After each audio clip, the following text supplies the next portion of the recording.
बॉलीवुड की एक फिल्म का डायलॉग है, साला हिंदुस्तान में जब तक सलीमा है लोग बनते रहेंगे। इंडिया में सब कुछ अलाउड है। एडल्ट कंटेंट बिना किसी दिक्कत के आप इंडिया में उसको रिलीज कर सकते हैं। सेंसर बोर्ड को या फिर हमारी गवर्नमेंट को उससे कोई दिक्कत नहीं है। या फिर कोई ऐसी मूवी जिसमें आपको भर भर के प्रोपेगेंडा, झूठ और नफरत बेची जा रही हो, उसमें ना ही गवर्नमेंट को और ना ही सेंसर बोर्ड को कोई दिक्कत है, कोई परेशानी है, उसको आप इंडिया में बिना किसी दिक्कत के रिलीज कर सकते हो। अब वो चाहे आप केरला स्टोरी ले लो या फिर कश्मीर फाइल्स या फिर केरला स्टोरी 2, जिसमें आपको चलो कश्मीर फाइल्स में एक तरफ की स्टोरी आपको दिखाई गई है, लेकिन ये बाकी की जो मूवी है जैसे केरला स्टोरी 2 या फिर तेजो महल्ले, भर भर के झूठ, भर भर के प्रोपेगेंडा और भर भर के नफरत के अलावा आपको इसमें कुछ भी नहीं मिलेगा। लेकिन सेंसर बोर्ड को या हमारी गवर्नमेंट को इनसे कोई दिक्कत नहीं है और ये यहाँ पे बिना किसी दिक्कत के रिलीज कर दी भी जाती है। मतलब मैं ये सोच रहा हूँ कि हमारा देश जिसमें 140 करोड़ की आबादी है, जो एक सच्चाई भरी डॉक्यूमेंट्री है, वो दिखाने पर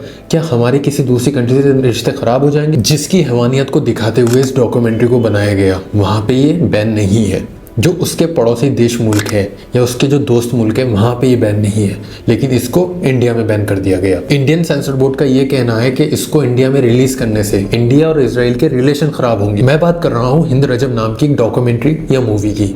हिंद रजब एक गाजा की 5 या 6 साल की छोटी सी मासूम बच्ची थी, जो अपनी फैमिली के साथ जब गाजा में वॉर चल रही थी तो गाड़ी से निकलने की कोशिश कर रही थी, लेकिन उसी वक्त जो इजराइल के हैवान फौजी थे उन्होंने उसकी कार पे फायरिंग कर दी। हिंद रजब जो कि अपनी कार में अपनी फैमिली के साथ थी, उसकी कार पर 350 के करीब बुलेट फायर की गई, जिसमें उसकी फैमिली की ऑन द स्पॉट मौत हो गई। लेकिन उसकी सिस्टर ने पहले से ही जो फिलिस्तीन की हेल्पलाइन नंबर था उस पर कॉल की हुई थी, जिसके बाद उस कॉल को कंटिन्यू किया हिंद रजब ने।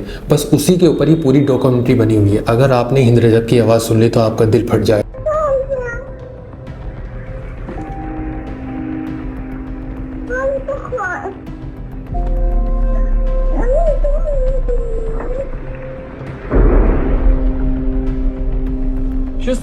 हेल्पलाइन नंबर पे जिस पर बात हो रही थी, ऐसा नहीं था वहां से हेल्प नहीं आई। 2 बंदे आए जो एम्बुलेंस के साथ आए, लेकिन 50 मीटर के दूर पर ही उन पे भी फायरिंग कर दी गई और उन दोनों बंदों की वहां पे ऑन द स्पॉट मौत हो गई। मतलब हमारी डिप्लोमेसी का इतनी कमजोर हो चुकी है। हिंद रजब को स्टैंड ओवेशन दिया गया, हिंद रजब को ऑस्कर में नॉमिनेट किया गया। कितनी बड़ी बात है।